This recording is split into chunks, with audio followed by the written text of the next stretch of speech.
Maayong adlaw mga kaalagan. Ang atong panahon karon medyo may pagkakulimlim. Siguro kay murag na ay LPA unsa ang atong ganap karon okay man kaadyo kay dili kaadyo tanto init. So, ang atong ganap karon is how to make a lei. Karon naghimo ko kay tungod kay hapit na mo graduation sa akong anak karon di ko kapalit, so naaman jud ko daghang mga ribbons diri na mga daghang mga materialis nga pwede na himuon aron di na ko mopalit. Mo ni ang nahimo ang mao ni akong gi kuan mo ang kabisihan mo ni akong ganap karong mga panahon karong adlaw. So tungod pud kay ganaan na po siya mga amigo, classmate ni nga magpahimo po. So ako na naman gihimuan. Bisag mo na naman tingali among gift or whatever sa mga kuan aron di na po sila makapalit. Karon ikat na lang na kay mga ribbon ing ani nga ribbon ha, ayaw tong silk ing ani nga mga murag kanang cloth siya kani. Anja kana bitang ribbon nga sinaw jag sa likod kuan kanang mat mao ni imong gamiton. Ang kuan ani ang gitas-on ani pareho sila kung unsay ganahan nimo nga kanang color combination.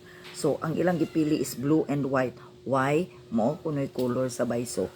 So kay bayso man ang anak. Ang measurement ani is butang ta gamit sa tas atong anti-paraday ha kay aron di tama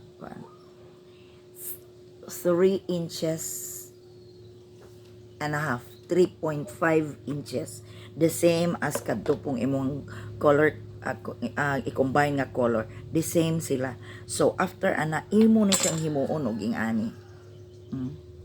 Imo siyang himuon og ingani.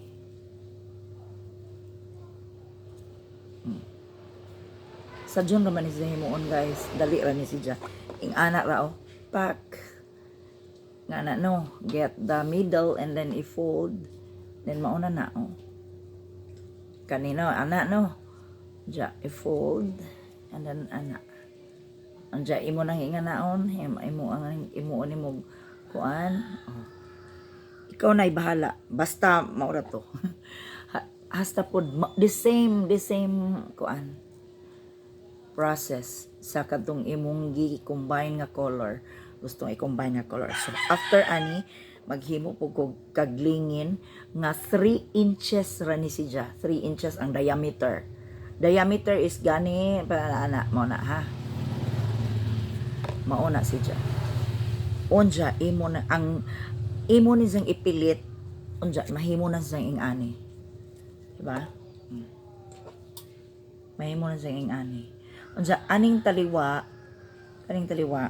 kay kuan man ni 3 inches and a half man ni bisag is 6 lang nimo or 5 na anak si i-print gihimo ani kuan print sa anak ako anta ang gusto nga ilang mga naong ang ibutang kanang nabitay cup anhi na ikap unsa na kuan nga basta ilang graduation picture mao yung ibutang wa mosugot si balandrang mao na siya ipilit ana unja after ana na atay giprecut nga dako nga 1.5 pud ni nga inches ang ijahang gilapdon kani unja 1.5 inches kay daghan naman mao na siya mao na ganap nganong puti akong gihimo akong gigamit kay tungod ang ilang toga is black, so never dapat mo contrast siya na ay contrast.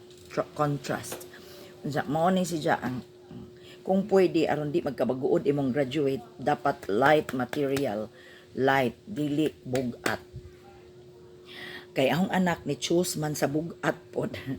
Kay ganahan pod siya sa bugat kay tungod kay hinatag sa ijang estudyante kay katong nag-OJT sila, tagaan si jaging ani.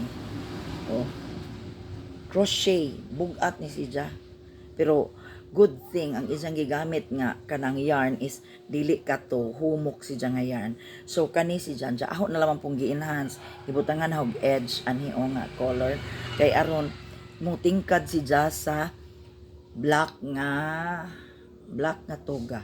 So mao na dya kani aho po ning i-enhance nga ribbon mao na siya kay nigawas ang wire gibutangan man gud ni jag wire aron mo mahimo kintahay nga ribbon. Gibutangan ni jag wire.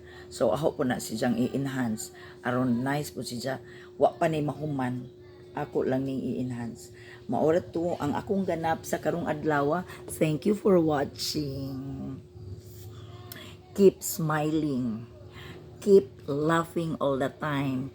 Think positive. Ayaw ginang negative dai kay mo nay maka-losyang nimo. Diba? Mo nay maka-losyang, mo nay maka desguapa. Og ayaw kalimot sa imong mga ritual ha. Buntag og hapon, di ba? Buntag og hapon kanang before ka matug mo na ha. Ayaw kalimot ana. Thank you for watching again.